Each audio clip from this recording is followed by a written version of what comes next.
Assalamu alaikum kusoo dhawaada YouTube-ka Maareeya Channel. Maanta waxaan idin soo gudbinayaa film Korean oo la sameeyay 2017 waxaana la yiraahdaa VIP. Filmku waxa uu ka sheekeynayaa qisada wiil qurxoon kaasoo la jooga psychologist waxaana looga shakisan yahay in uu yahay dilaa afduubta gabdhaha dunida ku nool. Waxaana isaga laga soo ceersanayaa South Korea, North Korea, waxaana isaga raadinaya CIA-da si ay si arxan dara ah ugu xiraan isaga. Dilaagan daalan oo South Koreanka ah waxa ka shakinaya dambi isagu waa inaan ka soo jeedo darajada sare waana South Korean dhab ah. Filimku waxa uu ku bilaabanayaa wadada North Korea oo faaruq ah. Gabar ardayad ah oo kaligeed socota wadada dhinaciisa. Si kadis ah saddex arday oo gaari wata ayaa afduubanaya ayada waxa ay soo toostay ayadoo ku xiran qol aynaan garanayn. Waxaana ag taagan nimanka ayada soo afduubtay. Wayna jirdilayaan ayagu waa gaangistara qaba cudurrada maskaxda. Sidoo kale ayagu waa kuwa dilay dhammaan ayada qoyskeeda. Hogaamiyaha gaangistarada Kim Kwang-il waxa uu soo dhawaanaya ayada si uu ugu dhameeyo ayada. Isagu waxa uu ayada ku ceejinaya xarig fiila ah. Xafiis haya North Korean oo la yiraahdo Lee Di-bam isagu waxa uu baaraya dambiyadan foosha xun. Isaga iyo kooxdiisu waxa ay aruurinayaan cadeymaha dambiilayaasha. Kaliya waxa ay aruurinayaan waxyaabaha naxdinta leh ee kuwa maskaxda ka jiran ay ku dileen gabadha qoyskeeda. Isaga mar hore ayuu ka shakiyay, balse markii uu sheegay isaga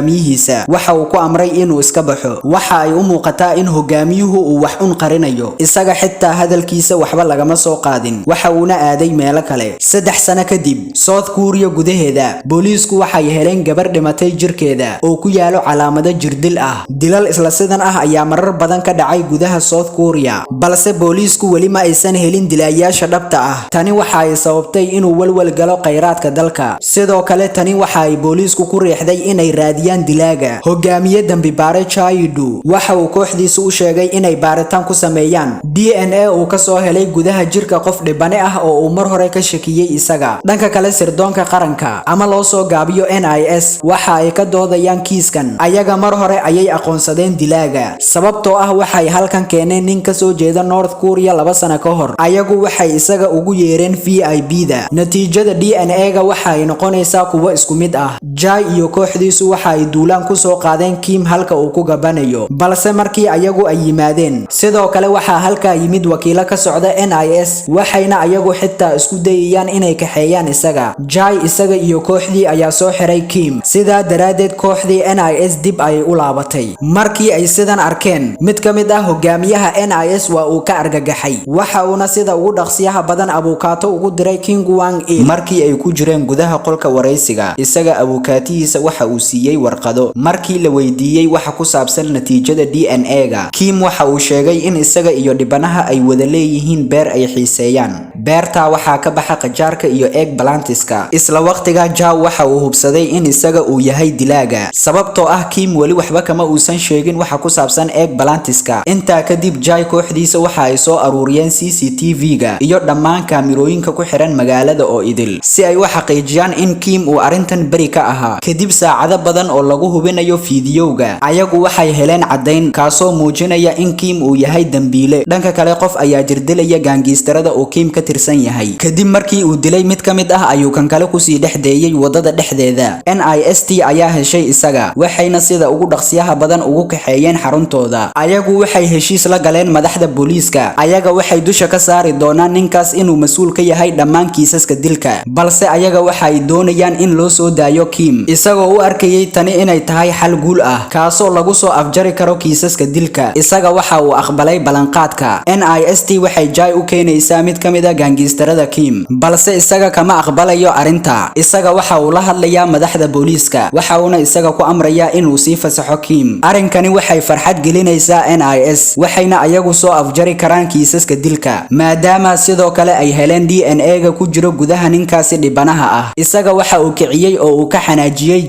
Jae isaguna waxa uu garaacay Kim. Tani waxa ay sababtay in isaga shaqada laga cayriyo. Tani waxa ay ku beertay niyad jab. Isaga waxa uu laabtay guriga. Waxa uuna arkay nin uusan garanayn oo guriga ku dhex jira. Waxa uu noqday Lee waana xafiis hayaha North Korea. Waxa uu tusay aqoonsigiisa iyo qiso ku saabsan sida isaga iyo ragii kale uu u jirdilay Kim. Isaga waa qofka kaliya ee ka badbaaday. Waxa uuna u soo laabtay inuu ka argoosto Kim. Kim waa wiilka sarkaalka sare ee North Korea. Sidaa awgeed isaga ma taaban karin. Hadda se aabihii waa la xiray. Sidaa daraadeed haddii isaga Kim uu dib ugu soo celiyo North Korea Korea ayaga xitaa way xirayaan isaga. Ugu dambeyn ayaga waxay isku raaceen inay wada shaqeystaan ayagoo gacanta ku haya NIS. Kim waxa uu weeraray mid ka mid ah wakiilada haweenka. Markii arrintan la ogaaday, Park waxa uu si xun u garaacay Kim. Kim wuu sii dhoola cadeynaya isagoo aan muujin wax qoomamo ah. NIST iyo CIA waxay ku heshiiyeen in Kim ay ku soo wareejiyaan CIA si aynaan mar dambe ula heshiin. Markii CIA-dii ay timid, waxay u sheegeen in ayaga dhab ahaantii qorshahooda uu yahay in Kim ay ka kaxeeyaan North Korea ayna u kaxeeyaan South Korea. Ayaga waxa ay doonayaan warbixin ku saabsan bangiga Kim aabihii oo ku yaala China, kaasoo uu og yahay isaga. Dhanka kale Lee waxa uu Jae u sheegayaa in Kim uu dilay qof ka soo jeeda Hong Kong. Ayaga waxa ay soo bandhigeen video ay ka hayeen Kim oo jirdilaya nin ka soo jeeda Hong Kong. Kadib askartu waxay videoga ku dhex arkeen Kim wajigiisa oo waadix ah. Kim aad ayuu u carooday, halka Jae ugu dambeyn uu ku qancay arrinka. Isaga wuu ka takhalusi karaa dhoola cadeynta wajiga Kim. Taliyaha booliiska ayaa si gabi ahaanba shaqada uga joojiyay ciidamadii Jae. Taasina waxay sababtay inay awoodi waayaan inay galaan xafiiskooda. Jae waxa uu keligii gaari ku soo kaxeeyay Kim, balse waa uu garan waayay xalkii. Park ayaa helay oo isku dayay inuu ku qanciyo inuu iska sii daayo Kim. Wuu ogolaaday waxa uuna Kim ku wareejiyay CIA-da, balse ka hor inta aysan ayagu bixin, Kim waxa uu qoriga ka dafay mid ka mid ah CIA-da, waa uuna toogtay isaga. CIA-da waa ay cabsatay, waxa ayna sida ugu dhaqsiyaha badan Kim ugu kaxeeyeen halka uu ka yimid. Markii uu sidaa arkay, Park ayaga ayuu soo dabagalay. Si lama filaan ah Lee waxa uu ka hor yimid CIA-da. Isaga waxa uu baabuurkiisa ku kaxeeyay Kim waa uuna dhaqaajiyay. Lee waxa uu Kim dib ugu soo celiyay North Korea isagoo ku soo kaxeeyay doonta. Laakiin waxa caddaatay in dhammaan shaqaalaha doonta ay yihiin kuwa raadinaya Kim. Lee ma ogeen in Kim aabihii dhawaanahan dib ugu soo noqday talada. Ayagu waxa ay dileen Lee, waxa ayna jirkiisa ku tuureen badda. Park waxa uu ku quus qaatay ninkii la dilay, balse isaga waxba kama qaban karo arrinka. Waxa kaliya oo uu sugi karaa isbedelka mustaqbalka. Kadib waxa uu arkay Jae oo jiifo hospitaalka cidna aysan caawinayn. 5 sano kadib Hong Kong gudaheeda, Park waxa shaqaalaysiiyay CIA-da si uu ugu keeno Kim. Hadda Kim aabihii waa la toogtay, sidaa daraadeed isaga aabihii uu ku tashanayay halka wuu ka baxay. Ayaga waxa ay siiyeen locationka Kim, waxa ayna u dhiibeen bastoolad si uu isaga taxadaro. Isaga waxa uu tagay locationka, waxa uuna hal u dilay dhammaan waardiyaashii Kim. Markii uu Kim helay, bedelkii uu u qaadi lahaa CIA-da, dhowr jeer ayuu xabado ku dhuftay, waa uu jirdilay ka hor inta uusan madaxa ka toogan. Markaasi ayuu jirkiisa googooyay, waxa uuna ku riday boorsada. Isaga waxa uu aaday dhismihii si uu ula kulmo CIA-da, waxa uuna gacanta ka saaray boorsadii. Ka hor inta uusan bixin, isaga waxa uu CIA-da u sheegay in dhammaan dhibaatooyinkooda ay hadda soo afjarmeen. Ugu dambeyn, like saar oo subscribe dheh si aad ula socoto muuqaaladeena xiga. Mahadsanid.